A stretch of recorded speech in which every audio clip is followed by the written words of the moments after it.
So I can go on those stories, but anyways, just bringing up ideas of Mars, Jupiter, and Saturn, how we put out energy, how we learn from experience. If someone's going to be a good athlete, if someone's going to do ski jumping, boom, you know they're going to have to fall 100 times before they learn to do it right. And they have to go through the process to get the experience of all the things that go wrong till they know how to avoid them. Once they've done that and they put in the years of training, they got some wisdom and some coordination, and they're ready for other things because of the preparation and discipline they did. So not having things, restraining things, holding things back is necessary sometimes, a lot of times, but we don't necessarily listen to that. So this Jupiter is trying to figure out when to oppose restraint, when do we just go for it, or how do we get them to work together?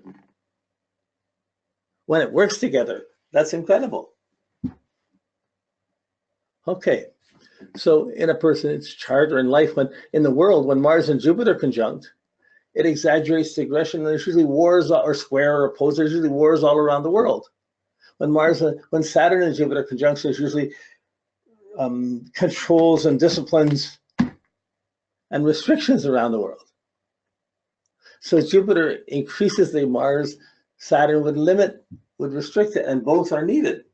But in everybody's life, there's a different proportion of how much discipline and how much preparation there is, how much restraint there is, and how much expansion or hustle or trying to make things bigger it is.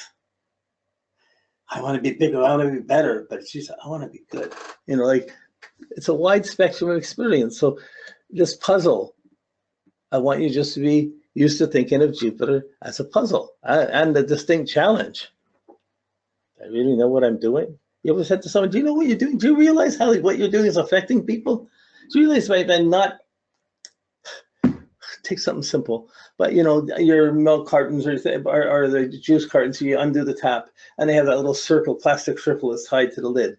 You realize by not cutting that lid when you throw it in the garbage, some bird or some animal could get it stuck around their mouth and be dying a horrible death because they can't feed themselves just because you didn't take the time to cut it. Pollution's there in the world because we don't have the wisdom to stop it beforehand. It's too convenient. Whew. It's there in any situation. You're thinking of marriage, you're thinking of sex, you're thinking of kid going up to school. Everybody has Mars, everyone has Jupiter. Everyone's trying to figure things out and see what they can get away with, or how far they can expand their horizons.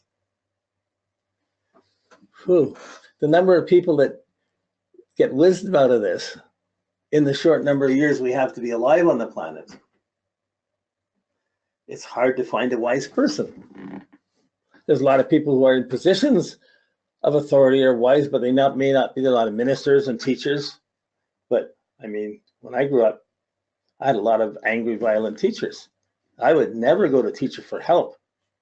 They were always a threat to me rather than someone who would help me. So that bothered me so much. As I got older, I felt it was important to teach properly. Now, I don't know if somebody else could judge me. It's some degree it's relative. Okay, so when we take this Jupiter principle, having Jupiter rising or setting, it's a big difference. It's a big distinction of how you're going to get your understanding, or what you're going to do with your understanding, or your outlook on how things should or shouldn't be done. So if you have a rising Jupiter, you're going to project and push your understanding out on the world. And if someone else says you're wrong, you're going to be projecting that you're better, better than they do. You're not going to be reactive. You're going to be pushing whatever you know, good or bad, out into the world. As soon as I think about that, I'm lucky to be alive. I got Jupiter and Mars together in Scorpio in the 3rd house, and I grew up in a violent, alcoholic situation. My grandkids always tell me another story where you almost died. They don't want to hear these stories. And I think, I've used up all my stories, but I pushed a lot of things and I ran into a lot of things. I had a lot of violence, post-war violence, and gangs and bullies around, but I had my understanding of how to avoid it, that they were there. It's not that I didn't get the experiences. It's just my understanding is I got to figure this out. Nobody's there to help me. I got to think this through for myself. Fortunately, in school, especially in high school, among all the difficult teachers, there's always one good teacher that really reaches you. For me, it was my math teacher. But the Jupiter rising, you're struggling to find it from the day you're born till the day you die, and you're trying to, have I lived up to my understanding? Have I lived well? Do I understand what I mean? Have I grown? Am I aligning properly? These are puzzles. Now, as it's down low in the chart, the Jupiter is really going to be anchored in that first quadrant. It's going to be anchored to your motivation and expressing where you're coming from, understanding your home, your situation. Boy, my first example was like, I never knew I was poor until I got to grade 1 and then I met other people in school. I never thought I was abused. I thought just when there's trouble, you get knocked around. That's the way it goes. That took many more years to see. So like then I didn't see how those factors and that understanding could prejudice and bias how I would form relationships, how I would marry, or how would they hold together or not hold together. I'm still working on results of those things.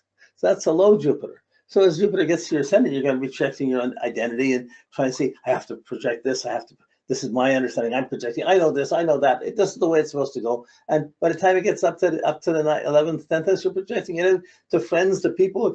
I'm the one, follow me, this is the way we have to do it. I'll be the leader, I see what we all need. I got the right, I'm projecting my understanding. Okay, that's a nice thing. As long as your understanding is good, but it was negative, angry, distorted, twisted, biased, prejudiced, what are you putting out? What are you justifying? Because I was a recipient of violence, whenever I ran across violence or injustice, I had a strong reaction to it, and I get pulled into fighting injustices. And some of them, I got enemies because of it. Some of them was my perception of what was unjust, and other people didn't think it was. You know, like sometimes someone with Jupiter rising might really know how to work a group or a team and really organize things and get groups into, and this is the right way to do it. But they'll be the ones instigating it. They're the ones going with it. So they'll be going with their good understanding or going with their bad understanding. Going to get pushing things to get understanding. Understanding that to get your understanding, you have to start things. You have to instigate things. You can't sit back and go back. So Jupiter will always be encouraging, if it's rising, to start something. Make something happen. Don't sit back and wait. Sometimes sitting back and wait is appropriate. Sometimes we better wait when sometimes we're not ready for something. You know, and we have to go get prepared more, or get in shape more, disciplined more. So the Jupiter here, the projective Jupiter, that rising Jupiter, it's a very powerful insight about something, but it's hard to put it into words. Just you're looking at it, you're working on a chart, you're talking to a person, and every now and then you go, oh, look at that, there it is. That's how it's working.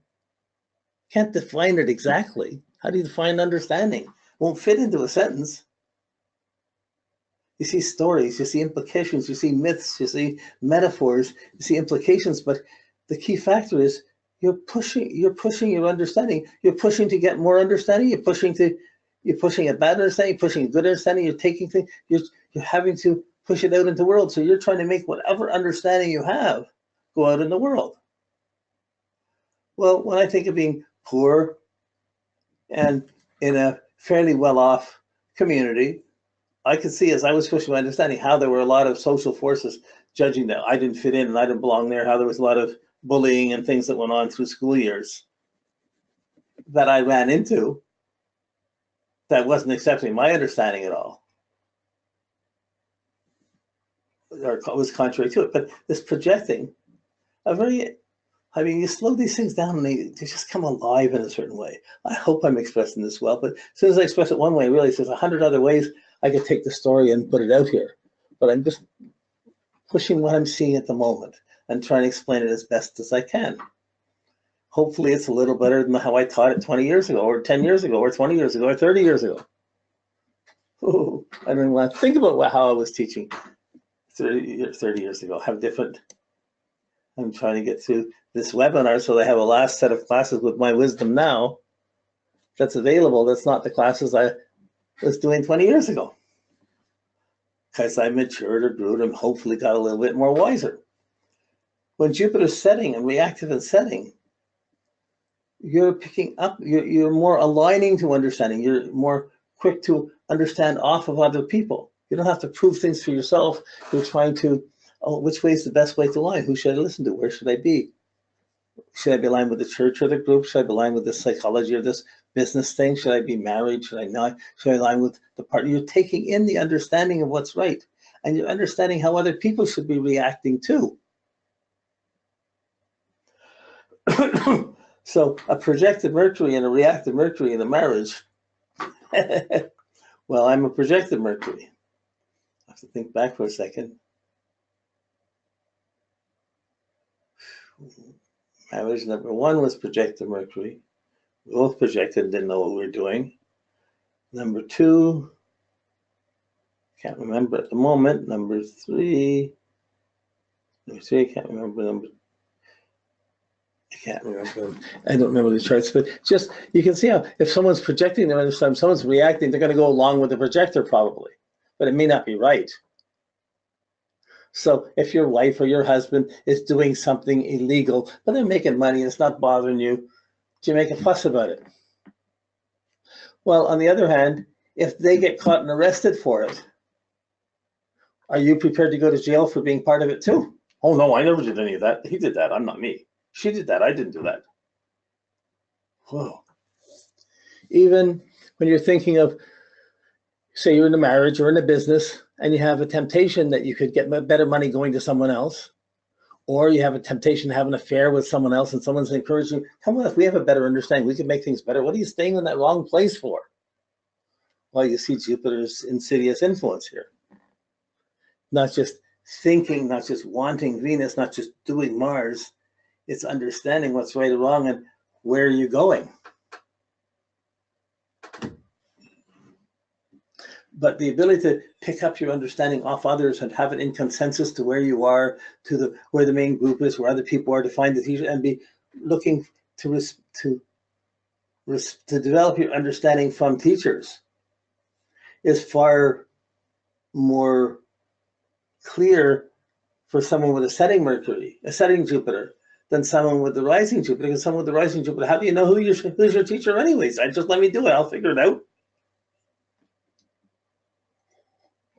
You get balance. We have both sides in our chart. We have planets on both sides, or some do. We have planets around it. We have all the planets, all the signs, all the houses in everybody's chart. It's just accentuated slightly differently. But these little differences in the stars or in the chart make huge differences in how we grow up in our life and who we get along with and who we don't, and how we process with how we align with other people or not. I'll align with people who like my understanding. But I have trouble just sitting back and aligning with other people's understanding and just taking it without adding to it. That's my projected Jupiter. Other people, they don't want to project what they're doing. They're quite happy to be aligned in the right way and be meeting people that are similar and their understanding can work very well that way. So as soon as you use the word understanding, there's 1,000 experiences. But this projecting, reacting, this is a fairly clear way of seeing your Jupiter. Which side are you on? Is it true? Then you start working on it and you start to see the actual mechanics or texture of how Jupiter is working in your life, or how it did at this age or at that age, or where is it now?